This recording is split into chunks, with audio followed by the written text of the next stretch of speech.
الحمد للہ نحمده ونصلی علی رسوله الکریم اما بعد فاعوذ باللہ من الشیطان الرجیم بسم اللہ الرحمن الرحیم وَإِذْ أَخَذْنَا مِيثَاقَ بَنِي إِسْرَائِيلَ لَا تَعْبُدُونَ إِلَّا اللَّهَ صدق اللہ العظیم وصدق رسولہ النبی الکریم۔ معزز سامعین، آپ نے گزشتہ درس کے اندر سنا اللہ رب العزت نے بنی اسرائیل کی زیادتیوں اور خرابیوں کا ذکر فرمایا، تو اس رکوع کے اندر بھی اللہ رب العزت نے ان کی زیادتیوں کا تذکرہ فرمایا۔ اللہ رب العزت فرماتے ہیں وَإِذْ أَخَذْنَا مِيثَاقَ بَنِي إِسْرَائِيلَ، کہ جب ہم نے لیا بنی اسرائیل سے پختہ عہد۔ نزول قرآن کے وقت جو یہود و نصارہ موجود تھے، بنی اسرائیل موجود تھے، ان کو ان کے بڑوں کے کارنامے سنا کر شرمندہ کیا جا رہا ہے کہ آپ کے بڑوں نے بھی حق کو نہیں مانا، وہ ضد پر اڑے رہے اور تم بھی انہی کی طرح ضد پر اڑے ہو۔ کیا عہد لیا تھا؟ لا تعبدون الا اللہ، کہ اللہ رب العزت کی ذات کے علاوہ کسی کی عبادت نہیں کرنی۔ عبادت صرف اللہ رب العزت کا حق ہے، یہ اسلام کا بنیادی مسئلہ ہے۔ جتنے بھی پیغمبر آئے سب نے اس بات کی دعوت دی، سب نے پہلا سبق یہی بتایا کہ یا قوم اعبدوا اللہ ما لکم من الہ غیرہ، اے میری قوم عبادت اللہ رب العزت کی کرو۔ من الہ غیرہ، اس کے سوا تمہارا کوئی معبود نہیں، کوئی حاجت روا نہیں، کوئی مشکل کشا نہیں، کوئی فریاد رس نہیں، کوئی دستگیر نہیں، نہ کوئی پیر، نہ کوئی مولوی، نہ کوئی وڈیرا، نہ کوئی بادشاہ۔ عبادت اس کی کرنی ہے کیونکہ وہ حاجت روا وہی ہے، مشکل کشا وہی ہے، فریاد رس وہی ہے۔ بعض لوگ کہتے ہیں کہ اس میں بتوں کی نفی ہے، کہ بتوں کی عبادت نہیں کرنی، مولوی اور پیروں کی نفی نہیں ہے۔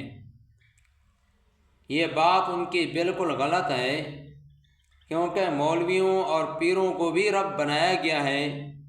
چنانچہ قرآن مجید کے اندر 10ویں پارے کے اندر موجود ہے، سورۃ التوبہ کے اندر، اتخذوا احبارهم ورهبانهم اربابا من دون اللہ، انہوں نے اپنے مولویوں اور اپنے پیروں کو رب بنا لیا۔ والمسیح ابن مریم، اور عیسیٰ علیہ السلام کو انہوں نے رب بنا لیا۔ یہ جو کچھ بھی ان کے مولوی اور ان کے پیر کہتے تھے اور ان کے سامنے یہ جھکتے تھے، تو کیا مولوی اور پیر بت تھے؟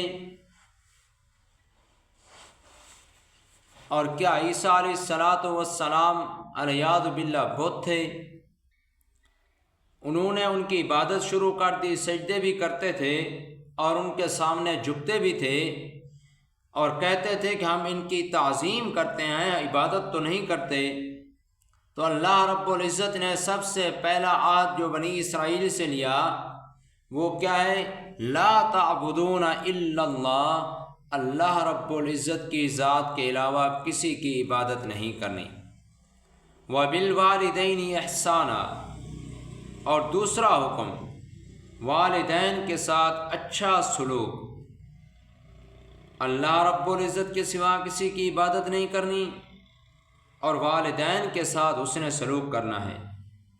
یہ ایسے حکم ہیں دو، حضرت آدم علیہ السلام سے لے کر حضور علیہ السلام کے مبارک زمانے تک یہی حکم رہے کہ اللہ رب العزت کی ذات کے علاوہ کسی کی عبادت نہیں کرنی اور والدین کے ساتھ اچھا سلوک کرنا ہے۔ یہاں ایک ضابطہ سمجھ لیں، شاہ عبدالعزیز محدث دہلوی رحمۃ اللہ علیہ وہ اس کے متعلق یعنی کہ والدین کے ساتھ حسن سلوک کے متعلق ایک فقہی ضابطہ بیان فرماتے ہیں۔ وہ فرماتے ہیں کہ اگر ماں باپ ایسے حکم کو چھوڑنے کا حکم دیں جو فرض اور واجب ہے، یعنی کہ شریعت کے اندر وہ چیز فرض ہے یا واجب کے درجے میں آتی ہے، والدین کہتے ہیں کہ اس کو چھوڑ دے تو ان کی بات نہیں ماننی۔ مثلا وہ کہتے ہیں نماز نہیں پڑھنی، روزہ نہیں رکھنا، عورتوں کو شریعت نے پردے کا حکم دیا ہے، وہ کہتا ہے پردہ نہیں کرنا، یا لڑکوں کو کہتا ہے داڑھی نہیں رکھنی، داڑھی منڈواؤ۔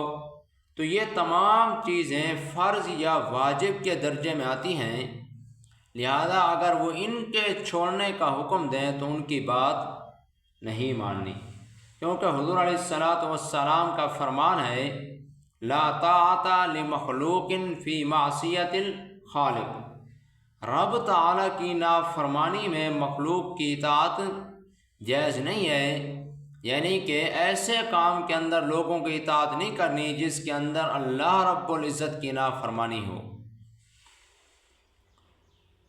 تو اللہ رب العزت نے قرآن مجید کے اندر بھی فرمایا وَإِن جَاهَدَاكَ عَلَىٰ أَن تُشْرِكَ بِي، اگر وہ تجھے ماں باپ مجبور کریں کہ تم میرے ساتھ شرک کر، مَا لَيْسَ لَكَ بِهِ علم،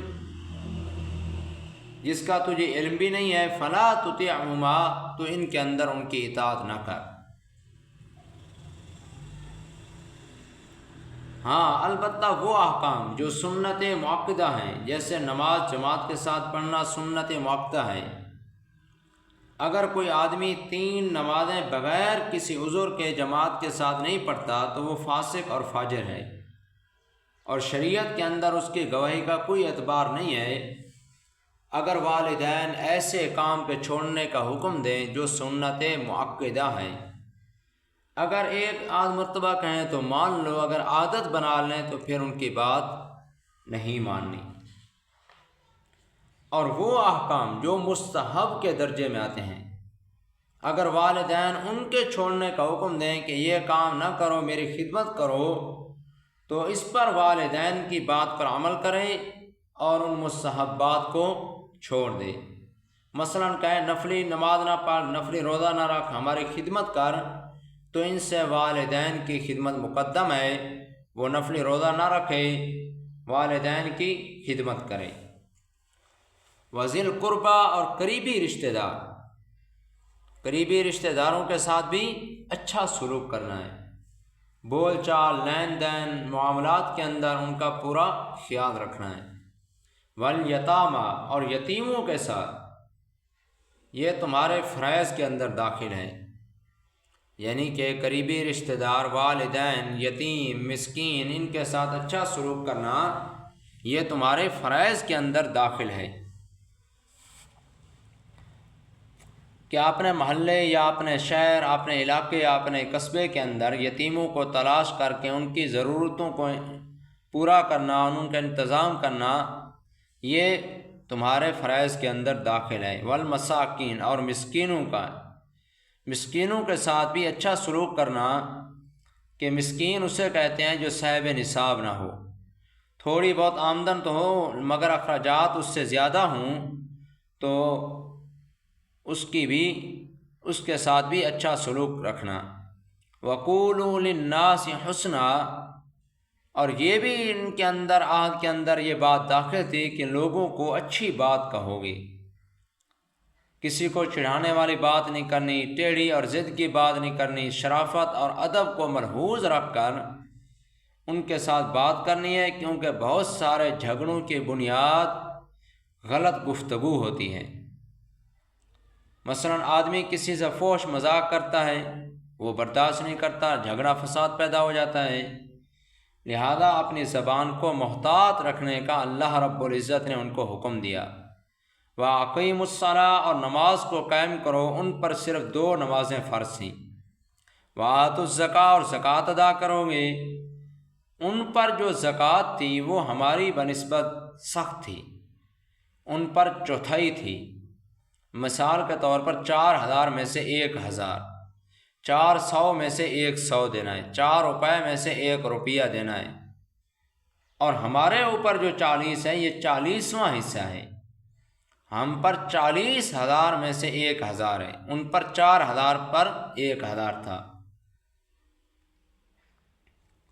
تو اللہ رب العزت نے بنی اسرائیل سے ان کاموں کا پختہ عہد لیا، ثم تولیتم، اللہ رب العزت فرماتے ہیں پھر تم اس سے پھر گئے، الا قلیلا منکم، مگر بہت تھوڑے تھے جو تم میں سے اس عہد پر قائم رہے، وانتم معرضون، اور تم اعراض کرنے والے ہو۔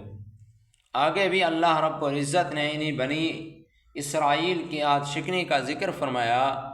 دعائے اللہ رب العزت سے جو کچھ پڑھا اور سنا، اللہ رب العزت اس پر عمل کرنے کی توفیق عطا فرمائے۔ وآخر دعوانا ان الحمد للہ رب العالمین۔